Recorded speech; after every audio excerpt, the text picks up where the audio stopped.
with the initial change, it's just been, I mean, a frustrating year with injuries, not just to Caitlin, but obviously to Caitlin. DB ultimately ends up leaving.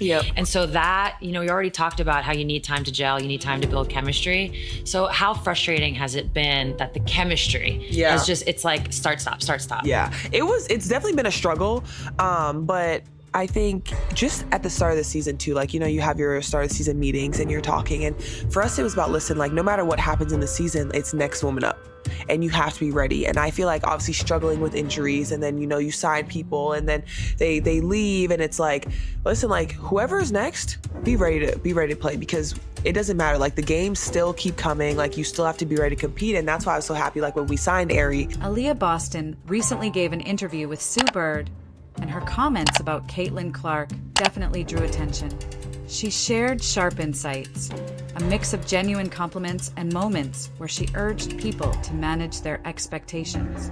What was your first reaction when Aliyah highlighted the pressure of being teammates with Caitlin? I mean, it is. Obviously, you never want people to get injured, but the reality is you have to have that mindset, and it gives other people opportunity. And then you hope ultimately you're all better for it when the injured players come back. But I'm curious, specific to Caitlin being on the floor, off the floor, and I saw you talk on your own podcast about like the spacing and how different it is. But when you're entering a game, like your mental prep, how does it change? Because it's two different systems essentially. It is. Honestly, like, when C is on the floor, I'm like, listen, be ready to run. Be ready to get out. Be ready because she's looking. She's looking. She wants to play fast.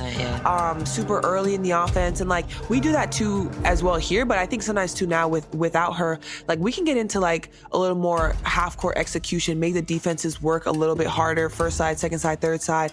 And then I think when you have like Kelsey, when Kelsey's playing in transition, get that ball up to her and make her I've never seen anybody so bouncy. Like, Boston's remarks didn't sound rehearsed or packaged by a PR team. On Sue Bird's podcast, she spoke candidly about her real experience playing alongside Caitlin Clark. And let's be honest, honesty matters far more than another shallow headline pretending every player in the league is automatically best friends. So entering year 3 for you, which is this year, as you said, it's a lot of change. Yes. You have a coaching change. You have it's a big free agency year for you guys. And really overnight, what that big free agency year was, or big change was expectations change. So you guys went from like this up and coming, where it's like you're getting to know each other, to now it's like, oh, they could win the whole thing. So what was the experience of essentially becoming like, instead of being the hunter, you're now the hunted?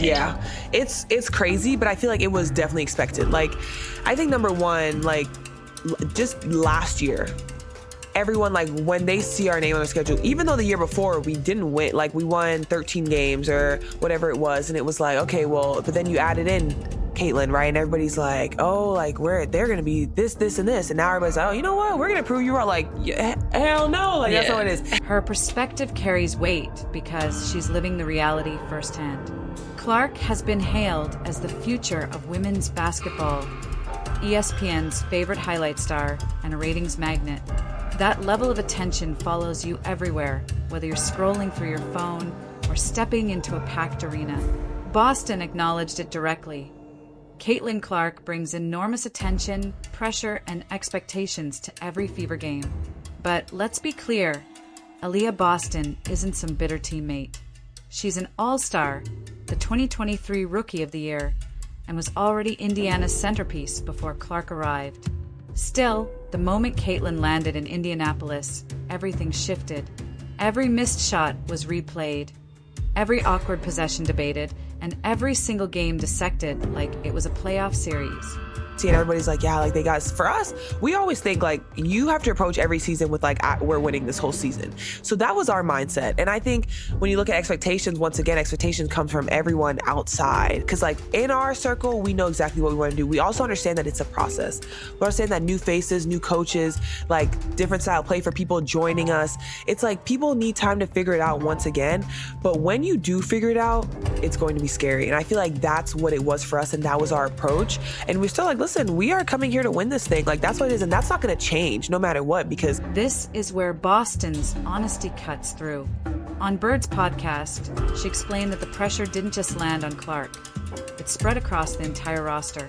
If Clark was seen as the savior, then when things went wrong, the blame extended to her teammates, with Boston often sharing that weight.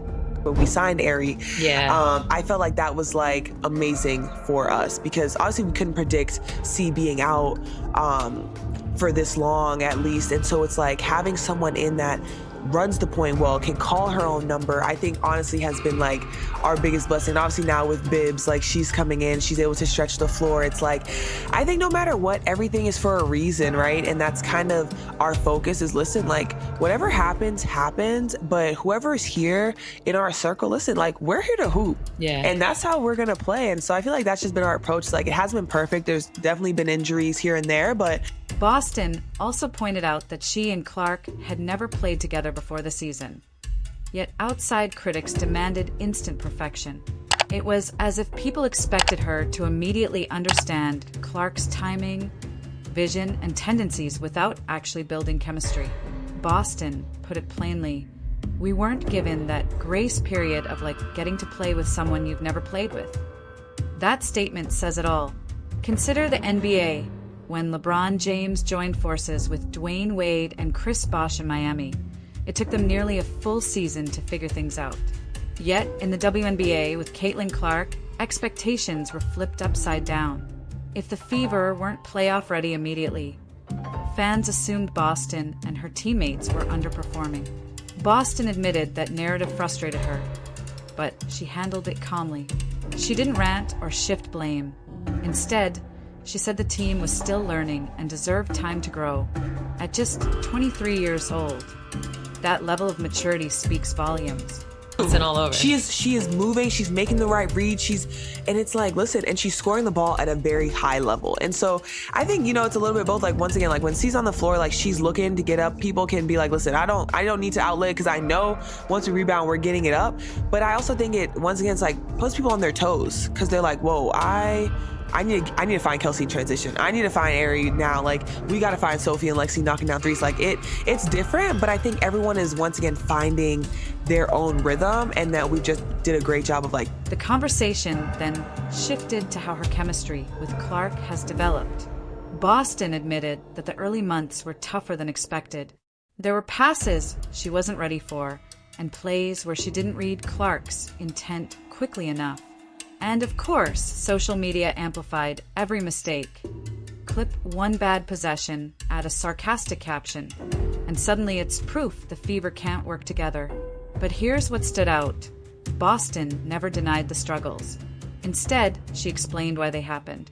She said that as the season progressed, she began to understand Clark's rhythm. She picked up on where Caitlin's eyes were looking, recognized when a pass was coming without hearing a word, and started to anticipate plays. That's how real basketball chemistry forms, not instantly, but through repetition and experience. Boston gave a striking example. Once you've played enough with Caitlin, you don't need her to yell cut or scream. You can read her body language, the way she lifts her head or positions her feet, and you just know the pass is about to come. That's when the Fever began to look more connected. The funny part, Boston noted, is how unrealistic fans were. Did people actually think she would become Clark's perfect pick-and-roll partner after one practice? Did they expect every lob to turn into a highlight? Sports don't work like that. Chemistry is messy, full of trial and error, and Boston's explanation on Bird's podcast showed she gets that. But she hasn't only dealt with on-court challenges. She's had to handle trolls, too. On the same show, she admitted that people online have called her the worst big I've ever seen. Which is absurd when you consider she's a #1 draft pick, Rookie of the Year, and an All-Star. Boston said she already puts heavy pressure on herself, so hearing that nonsense is exhausting. And she's right. What's clear, though, is that she doesn't run from accountability. She acknowledged the rocky start with Clark, but also pointed out that fans expecting instant perfection simply don't understand the game. Building timing between a guard and a post player takes hundreds of possessions, hours of film study and trust. On the positive side, Boston praised Clark as well. She said Caitlin is an elite passer, phenomenal, in her words, and explained that once she sees Clark's eyes, she knows where to be. That's high praise, showing Boston isn't jealous. She's embracing Clark's talent while pushing back against unfair criticism. More importantly, she tied it back to the whole team. Boston stressed that the pressure doesn't fall on one player, it spreads across the roster. And that's what many forget. When one star gets all the hype, every teammate gets pulled into the spotlight. Sue Bird, being a skilled interviewer, kept digging into Boston's experience with Clark, and Boston never gave generic answers. She didn't hide behind cliches like, "We're just focused on the next game." Instead, she delivered layered, honest responses that revealed both the challenges and the rewards of building this partnership. Single time, no what matter is it about them that they're doing that? Just the best sports scene. Like, I don't know any other way to put it, but when it comes to us, when it comes to the Pacers, when it comes to sports in general, they show up and they're loud. Yeah, no, being there definitely was just like a palpable vibe to like the whole city. I love that the city's kind of on the smaller side, so everything was convenient. You could like get around, but yeah, the fans really showed up. Boston highlighted how much she values Caitlin Clark's presence, pointing out that the extra attention on the Fever brings visibility to the entire roster, boosts the league, and helps women's basketball grow, though it also magnifies mistakes and dismisses the learning process that takes time. That's the double-edged sword of playing with a generational star. But instead of sounding resentful, Boston came across as motivated, saying the heavy attention is part of the job now, and asking fans to give the team breathing room to figure things out.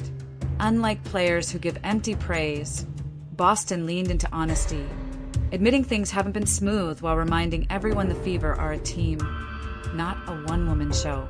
Her background in St. Thomas, where she fought for opportunities, played in co-ed leagues, and trained outdoors under tough conditions, shaped her resilience. So when she talks about pressure and expectations, she speaks from experience. Media often spins her comments as drama, but listening closely, she's explaining the process, defending her own journey, and praising Clark's talent. Sue Bird's legendary presence as host allowed Boston to open up with real honesty, giving fans a rare reality check in the social media era where people demand instant storylines and flawless results. Boston explained that sharing the court with one of the most scrutinized rookies ever hasn't been easy. Early struggles tested her patience, as turnovers became memes and missed plays went viral. But those challenges are shaping her into a better player. Learning Clark's rhythm and speed forces her to elevate her own game.